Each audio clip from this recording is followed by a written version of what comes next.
Bonjour à toutes et à tous et bienvenue dans ce nouveau tutoriel InDesign CC dédié aujourd'hui au dossier d'assemblage. Le dossier d'assemblage, c'est une fonctionnalité d'InDesign qui permet pour un envoi à l'imprimeur ou à ses collègues de venir grouper l'ensemble des informations d'un fichier, que ce soit les typos, les images ou encore le fichier en lui-même ainsi que le PDF. Ce dossier il est très simple à mettre en place et il est indispensable d'y penser. Ça permet à tout le monde de gagner du temps et surtout d'éviter les fichiers qui soient corrompus ou les envois de fichiers ne contenant aucune image. Parce que je rappelle que InDesign ne contient pas les images quand on vient les importer, on ne fait qu'y faire apparaître un lien vers votre explorateur. Ce tutoriel se veut pour les plus débutants. De ce fait, si vous avez des questions, la section commentaires et entraide reste à votre disposition. En général, je réponds en moins d'1 heure. Enfin, si jamais vous pensez et trouvez que le débit de mes paroles est un petit peu trop rapide, sachez que vous pouvez venir le modifier directement dans les lecteurs des vidéos, en bas à droite. Vous cliquez sur le petit 1, vous allez avoir un choix entre 0,5, 0,25, 2 ou 1,75 ou 1,50, je ne sais plus exactement, qui permettent d'accélérer ou de réduire le débit de mes paroles et de mon écran. Ça vous permettra un apprentissage de qualité et qui correspond le plus à vos attentes. J'espère que ce tutoriel vous permettra de mieux comprendre cette fonctionnalité. Je vous en souhaite un bon visionnage et je vous dis à tout de suite.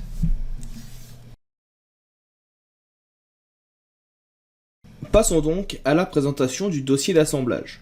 Comme je le disais en introduction, c'est un fichier, plutôt un ensemble de fichiers, qui va être essentiel pour communiquer avec votre imprimeur, mais surtout pour pouvoir passer le document d'une personne à l'autre, d'un ordinateur à l'autre.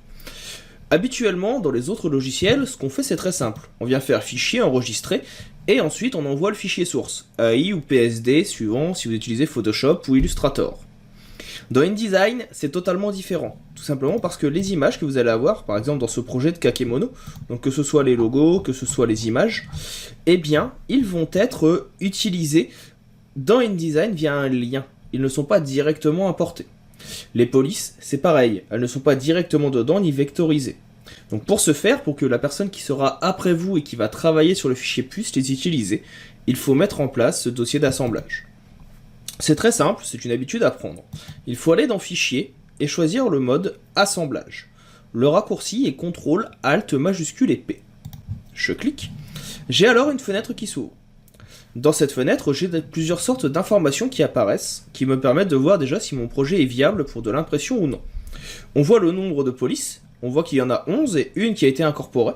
Alors c'est un peu beaucoup pour un projet, mais j'ai 2 kakémonos différents, ce qui explique qu'il y ait autant de polices. On voit que mes images ici sont bien en RVB, en SCMJN, pour de l'impression. Il y en a 5 qui sont des liens, et il n'y a pas d'RVB. Et on utilise 4 encres.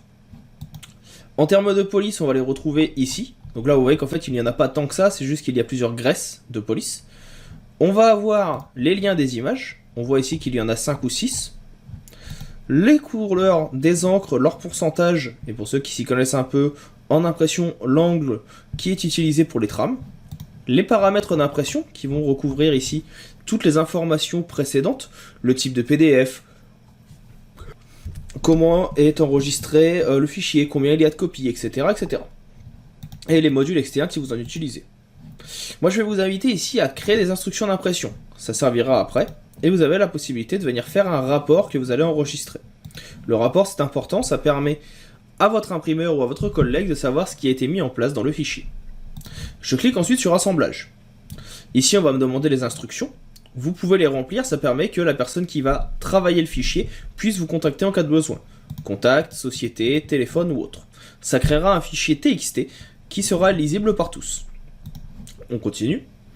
On a ensuite la partie ici, donc projet. Là, je vais me mettre dans mon dossier Camtasia Studio, puis dans dossier d'assemblage. C'est ici que le dossier va se faire. En bas, vous avez les paramétrages à enregistrer dans le dossier. Est-ce que vous voulez faire des copies des polices, sauf celles qui sont faites d'Adobe Font? Alors, moi, je trouve que c'est une bonne chose. Je préfère les mettre. Copier les graphiques liés, c'est-à-dire que ça va faire une copie des images et refaire les liens, les actualiser ici, directement dans le dossier d'assemblage. Utiliser seulement les exceptions de césure, on peut le mettre, et on peut également inclure les polices, les liens contenus et masqués dans l'imprimeur. C'est-à-dire que si vous avez des fichiers qui ne sont pas visibles, qui sont décochés dans votre document. En termes de visibilité, il les ajoutera ou non. On va inclure un fichier EDML qui permettra d'être ouvert par n'importe quelle version d'InDesign et non pas uniquement les dernières versions. Et on mettra également un PDF avec la qualité que vous souhaitez. N'oubliez pas de passer dans Fichier, Exporter et PDF pour définir le type de PDF que vous voulez. Là, vous allez avoir des versions textiles, qualité supérieure ou autre. Moi, je prends qualité supérieure, ça marche pas mal. Et vous pouvez demander à afficher le rapport à la fin. Là, on va le faire pour que vous puissiez voir. Je vais faire un assemblage. Automatiquement, le logiciel va travailler et regarder l'intégralité des éléments dont il a besoin. Donc, il ouvre le fichier, il va regarder les images, les textes, les couleurs. Et ensuite, il va venir dans le document. Ici, vous créez un dossier d'assemblage. Ça peut être plus ou moins long. C'est normal. On laisse prendre le temps, histoire qu'il n'y ait pas d'erreur. Plus votre fichier sera imposant, plus il aura de pages et d'images, et plus, bien sûr, ce sera long. C'est normal, vous vous en doutez, plus il y a d'un fichier à copier, et plus ça prend de temps. Là, on est sur un fichier qui est très grand, c'est un kakemono qui fait 2 mètres, donc forcément, ça commence à prendre un peu de temps au moment de la création du PDF. Donc, pas d'inquiétude. On va avoir tout de suite le rendu une fois que ça sera fini. L'avantage de pouvoir faire du montage, c'est que je peux mettre sur pause et que je vous reprends une fois que cela est fini. Une fois terminé, les rapports sont donc disponibles. On y retrouve nos instructions avec la date de l'assemblage, bon, les informations que je n'ai pas remplies, et tout ce qui concerne ici les polices, les couleurs et autres. Et si maintenant je viens dans le dossier, on voit que tout est également dans mon dossier d'assemblage. Mon IDML et mon IND, format de base dont je peux avoir besoin, les instructions et le PDF, qui permet de visualiser les rendus.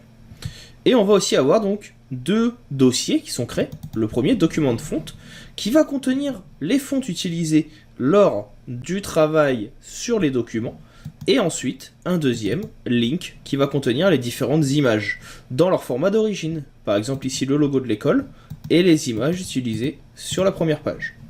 Alors là vous voyez qu'il ne m'a exporté que la première page, il ne m'a pas exporté les éléments qui sont ici. Tout simplement parce que dans mes PDF de base, quand j'avais enregistré et paramétré, j'avais demandé qu'il n'exporte que la première page. Il ne m'a donc pas fait les autres, ce qui explique aussi que je n'ai pas les autres images. Et je pense que si je regarde le PDF, normalement... Ah non, il m'a bien mis les 2 images, c'est bizarre. Alors il faudra que je revérifie ça, normalement on est censé aussi avoir donc, ces images-là qui apparaissent, mais il ne m'a pas fait le lien. Par contre, il m'a bien enregistré les typos. Possible que mes documents qui soient ici, je vais vérifier tout de suite, ne soient pas des liens. Ici, voilà, ils ne sont pas liés, ils ont été incorporés directement dans le fichier, ce qui fait que vous pourrez les ouvrir. C'est bizarre, ce n'est pas commun normalement, ça ne fonctionne pas comme ça, mais au moment de la création du fichier, j'ai dû modifier un élément qui fait que les images sont déjà préenregistrées dedans. D'ailleurs, ça se voit quand je clique dessus, le format n'est pas le même. Bref, vous l'aurez compris, d'où l'importance maintenant de venir enregistrer et assembler vos fichiers. Je vous invite vraiment à le faire, c'est vraiment très utile, ça permet de faire gagner du temps à tout le monde. Parce que là, vous voyez que ce document a été fait cette année, rien ne dit que l'année prochaine, l'école en question ne va pas déménager, et qu'il ne faudra pas, par exemple, changer l'adresse. Et bien, plutôt que de devoir refaire tout le kakemono, je peux prendre le dossier d'assemblage et juste changer l'adresse. Ça permettra de gagner du temps, j'aurai déjà les polices et les photos à disposition. Donc voilà pour ce petit tutoriel sur le dossier d'assemblage, j'espère qu'il vous sera utile et vous aura permis de mieux comprendre son fonctionnement. Si jamais vous avez des questions, la section commentaires reste ouverte. Il ne me reste moi pour ma part plus qu'à vous dire à bientôt, à vous souhaiter une bonne continuation, à vous inviter comme d'habitude à mettre un petit pouce bleu, à partager la vidéo ou à me laisser un commentaire si ça vous a plu et à vous dire à bientôt. Hop hop, ne partez pas si vite. Vous avez aimé la vidéo, l'astuce que vous avez vue vous a plu et vous a permis de vous améliorer dans le logiciel que vous suivez, Photoshop, Illustrator, InDesign, Affinity Photo ou que sais-je encore. Vous souhaitez aller un petit peu plus loin dans la découverte de ces outils et comprendre au mieux leur fonctionnement, voire même vous personnaliser dans certains domaines, l'auto-entreprise, comment développer votre auto-entreprise par exemple avec Photoshop, comment vous améliorer si vous êtes développeur, comment utiliser la suite Adobe si vous êtes illustrateur ou que sais-je encore. Sachez que je propose également des vidéos sur tuto.com que vous pouvez retrouver avec le lien présent dans la description.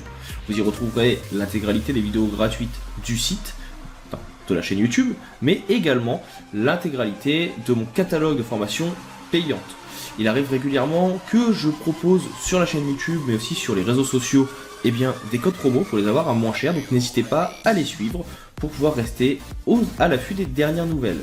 Je vous invite également, bien sûr, à laisser un commentaire, un petit like, à partager la vidéo autour de vous afin que la chaîne puisse grandir. N'hésitez pas à me dire ce que vous en avez pensé, c'est toujours avec plaisir que je lis les commentaires et que je réponds, même en cas de besoin. Je vous dis maintenant à bientôt pour d'autres tutoriels, pour d'autres ressources, pour d'autres outils liés au monde du graphisme ou du marketing. Je vous souhaite une bonne continuation et je vous dis à bientôt.